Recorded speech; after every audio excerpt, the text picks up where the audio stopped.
ہلچل ڈیجیٹل کے پروگرام آج کی بات کے ساتھ آپ کا میزبان یونس مہر آپ کی خدمت میں حاضر ہے. ساتھیوں دوستو، آج ہمارے مہمان ہیں جناب سعید بلوچ صاحب. سعید بلوچ صاحب کسی بھی تعارف کے محتاج نہیں ہیں. ہیومن رائٹس کمیشن میں سالوں سے کام کر رہے ہیں اور اس وقت ان کے کونسل کے ممبر ہیں. اور تفصیلی جو ان کا ہیومن رائٹس کے حوالے سے جو آج کی صورتحال ہے اس پہ ہم بات کریں گے کہ آج کل ملک میں اور خاص کر کے سندھ میں جو ہیومن رائٹس کی صورتحال ہے وہ کیا ہے اور اس پہ کیا کیا کوششیں ہو رہی ہیں اس کی بہتری کے حوالے سے. اس کے حوالے سے ہماری گورنمنٹ کا کتنا تعاون ہے اور سول سوسائٹی اس سلسلے میں اپنی آواز کو کتنا بلند کر رہی ہے، اس حوالے سے ہم گزارش کریں گے سعید صاحب کے. سعید صاحب، آپ ہمیں بتائیں ہیومن رائٹس کے صورتحال جو ہے ملک میں آج کل تو کہ کافی ہیومن رائٹس وائلیشن ہو رہی ہے. جیسے پہلے عزیز میمن صحافی تھا، گمبٹ میں اس کا قتل ہو گیا مگر کوئی بھی اس کی گرفتاری نہیں ہو سکی جوابداروں کی، حالانکہ نامینیٹ ہو گئے. اس کے بعد جان محمد مہر ہوا تو اس کے بھی نامینیٹ ہو گئے مگر گرفتاری نہیں ہوا ہے. پھر اجے لادوانی ہوئی تو اس کے بارے میں تو کسی کو پتہ ہی نہیں لگایا کہ کس نے وہ کر دیا. ابھی جو ہے نصر اللہ گڈانی، اور نصر اللہ گڈانی ہیومن رائٹس ڈیفینڈر تھا. ہیومن رائٹس کو مجھے پتہ نہیں کہ اس کا کیا ہیومن رائٹس کے حوالے سے یا تنظیمی حوالے سے کیا تھا کردار، مگر ایسی جنرل ہیومن رائٹس ڈیفینڈر تھا. اگر وہاں کوئی ایشو ہو جاتا، کسی منارٹی کے بچے کو لے گئے ڈکیٹ تو اس نے شہر بند کروایا، روڈوں پہ ہائی وے پہ دھرنا دیا ایک پریشر ڈالنے کے لیے. میں ہلچل ڈیجیٹل کا شکریہ کہ انہوں نے مجھے یہ بات کرنے کا موقع دیا. سب سے پہلے تو بنیادی بات ہے کہ اوورال آپ پاکستان کو دیکھیں تو یہاں پر جو ایک طرح سے انسانی حقوق کی جو وائلیشن ہے وہ ہر جگہ ہے. مطلب اب یہ کوئی خاص علاقہ نہیں رہا، یہ پورے پاکستان کا ایشو ہے. لوگوں کو اغوا کر کے غائب کر دیا جاتا ہے، پھر وہ نمودار ہوتے ہیں تو ان سے کہا جاتا ہے کہ بھی آپ خود کہو کہ میں یہاں گیا ہوا تھا، میں شمالی علاقہ جات گیا ہوا تھا، میں گھومنے گیا ہوا تھا، میں گھر سے ناراض تھا. اس طرح کے بہت سارے کیسز ہیں. اب پھر جب لوگوں کو اٹھاتے ہیں تو پاکستان کا جو آئین کہتا ہے کہ آپ لوگوں کو بولنے کی آزادی ہے، لوگوں کو اپنی تنظیمیں بنانے کی آزادی ہے، اس میں ہمارے ریاست رکاوٹ ہے. اب جو لوگ غائب ہیں اب کو پتہ ہے کوئی اخلاقی جواز نہیں، کوئی قانونی جواز نہیں. اب جو رپورٹیں آتی ہیں تو اس میں دیکھو کہ مور دین 3000 یعنی 3160 کے قریب لوگ ہیں جو غائب. یہ کیس کورٹ میں کیس بھی چل رہا ہے اور مختلف ہے.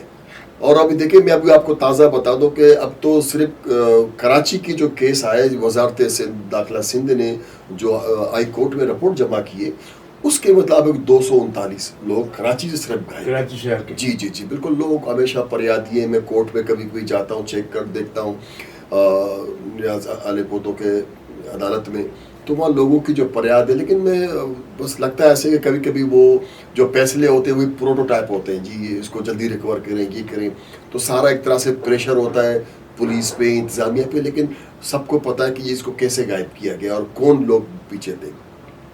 انسانی حقوق کا صرف سوال لوگوں کے صرف اس طرح نہیں، لیکن اس کا معاشی جو مسئلہ ہے وہ آپ دیکھیں کہ آپ نے کسی فیملی کو کہ کمانے والے کو غائب کیا تو پیچھے فیملی کو کیا سفر کرنا پڑتا ہے، کیا تکلیفیں ہوتی ہیں، بچوں کے ساتھ کیا ہوتا ہے، کیا ان کا کھانا پورا ہوتا ہے، اسکولنگ ہوتی ہے، وہ سب تباہ ہوتا ہے کیونکہ پوری فیملی ایک طرف لگ جاتی. کس طرح وہ جو گھر کا جو ایک ہی بندہ ہے وہ جو غائب ہوا ہے اس کو کیسے ریکور کرے. میں سمجھتا ہوں کہ ریاست کو، ریاستی اداروں کو اور انسانی حقوق کے حوالے سے اویئرنیس کی ضرورت ہے اور ان کو یہ پابند کیا جانا چاہیے کہ انسان سب سے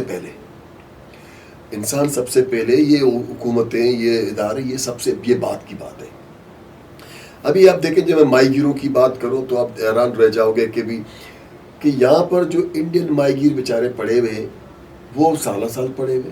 اسی طرح پاکستان کے جو ماہی گیر وہاں پڑے ہیں سال وداؤٹ کوئی ریزن. آج تک پاکستان ہندوستان نے کو ثابت نہیں کیا کہ دونوں ملکوں سے کوئی ایک بھی ماہی گیر وہ جا کے وہاں کو جاسوسی میں پکڑا گیا ہو. اور سب کو پتہ ہے جو سمندری سرحدوں کے حوالے سرحدوں کے اصول ہے. ابھی 35 ماہی گیروں کی روانگی کا پلان تھا، ایک دم سے اس کو پوسٹ پون کر دیا. ابھی ایک لاش تھی، ایک مہینے وہاں یہاں پر سرد کارنے میں تھی، پڑا رہا، بڑی مشکل سے جو نا اس کو واگا بارڈر کو کراس ہوا. تو اس طرح کی بہت ساری چیزیں.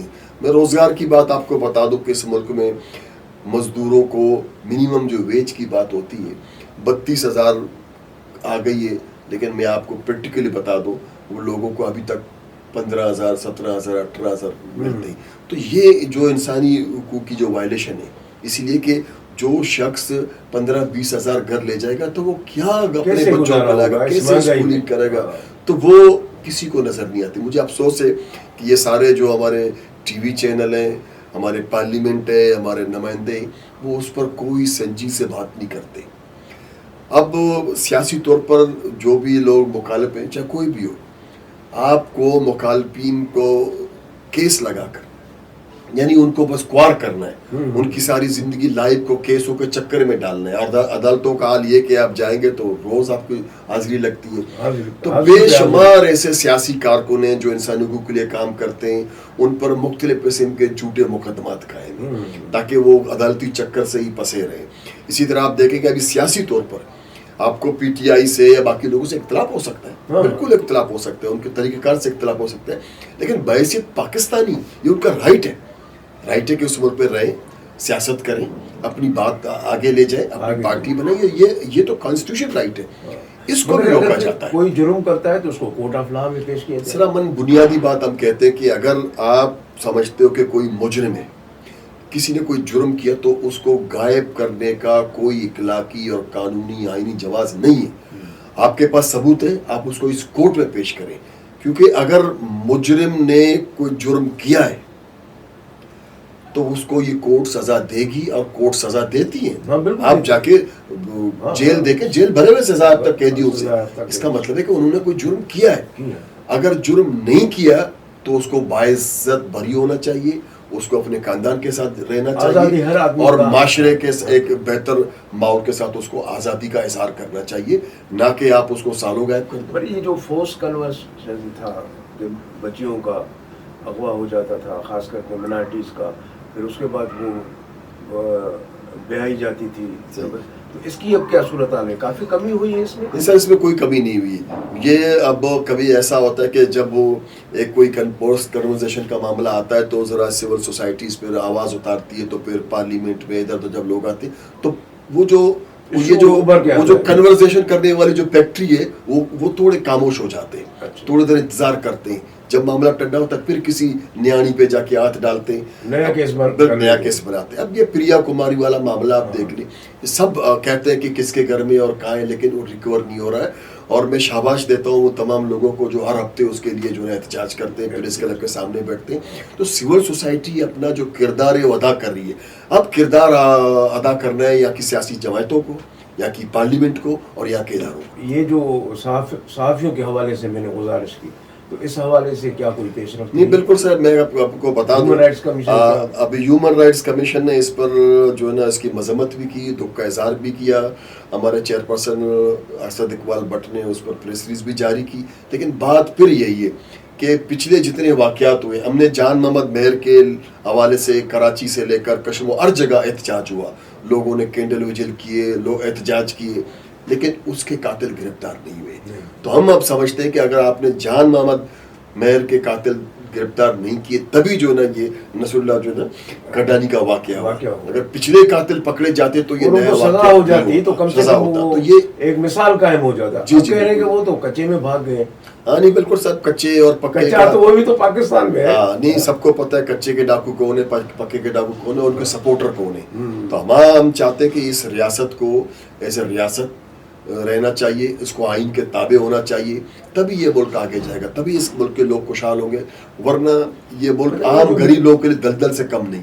جو میڈیا کے حوالے سے آج کل نئے نئے قانون بن رہے ہیں میڈیا کے حوالے سے, پہلے تو میڈیا کے حوالے سے پی کا لا ہے اور میڈیا کا آرڈیننس ہے.